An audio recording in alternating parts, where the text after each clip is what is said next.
It's a long story how I got involved in Bosnia in the first place.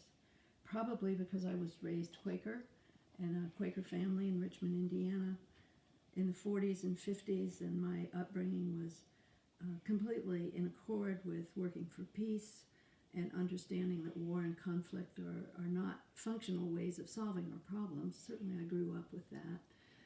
But it was in 1998, I think it was, when the Littleton, Colorado event of violence occurred in that high school there, and I was teaching at Episcopal Divinity School at the time. I was also a psychotherapist. I was pastoral counselor at the school, and I was in private practice and also in couples practice with my husband.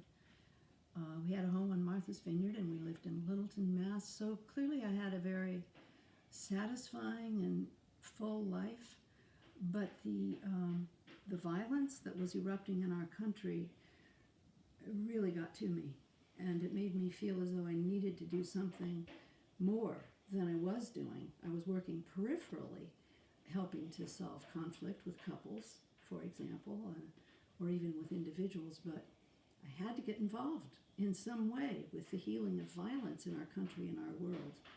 And I didn't know how that would happen, but once you make up your mind to something or an insight hits you, it seems that things come along and help you do them.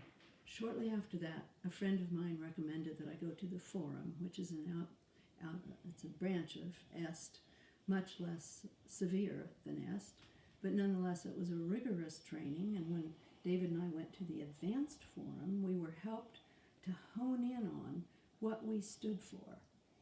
And it took us about 4 days of working with in small groups and calling up people and trying to figure out what we really stood for. It was a very intense process. And many of my cronies there were coming up with very creative and unusual things that they stood for. And the idea of peace kept coming to me, but I rejected it, thinking, well, that's too simple. I need something fancy like theirs. But in fact, after all that work, I realized I do stand for the possibility of peace. And at the end of those 4 days, they had a big ceremony with our families coming and our friends, and there were about 500 people at least in the audience, maybe 1,000, I don't remember. And each of us stood up on the stage, and we stood there and we said, I stand for the possibility of, and in my case, I said peace. And everyone in the audience always applauded loudly at your thing. And somehow it really reinforced it. It got it into your system, your body, your mind, your cells, that you're really standing for the possibility of this in the world.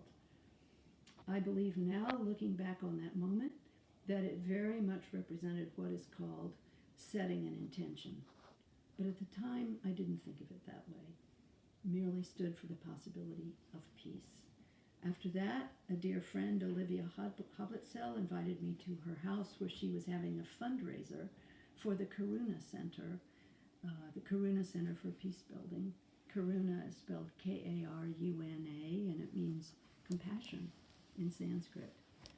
And she invited David and me over for a fundraiser, which we attended. And there, the director of it, Paula Green, told her story of how she got invited to Bosnia and how she was working with women, Bosnian Serb and Bosnian Muslim women. And she showed us a slide. I'll never forget it. The women's faces were so lined with sorrow and pain, and they were freezing in a basement in the middle of winter.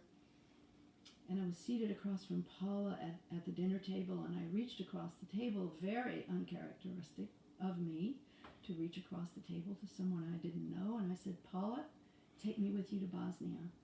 And she said, Demaris, take my course at the School for International Training in Brattleboro. So I did. I took a course. And after that, she invited me to become part of her team of facilitators working with Bosnian and Serb and Bosnian Muslim educators through Croat translators, helping them to do post-conflict reconciliation work. I did that for 3 summers with Paula's team, and the third summer I had a little group of my own to work with.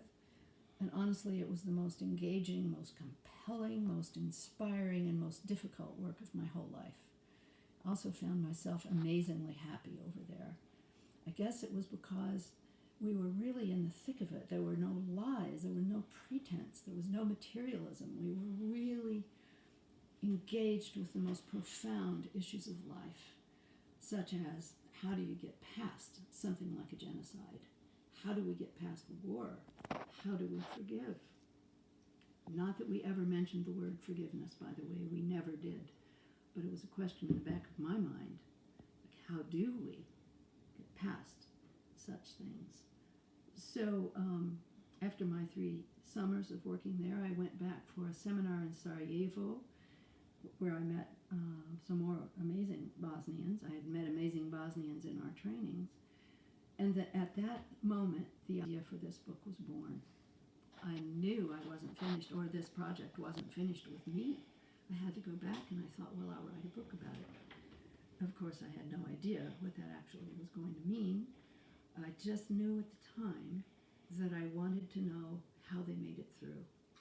And that's what I asked them over and over and over and over again. I told them I would ask them, I would interrupt them. So my questions were basically, where were you before the war, during the war, and after the war? And then it was the during the war part especially that I would interrupt them and say, well, how'd you make it through that? How did you make it through that? Well, then how did you make it through that?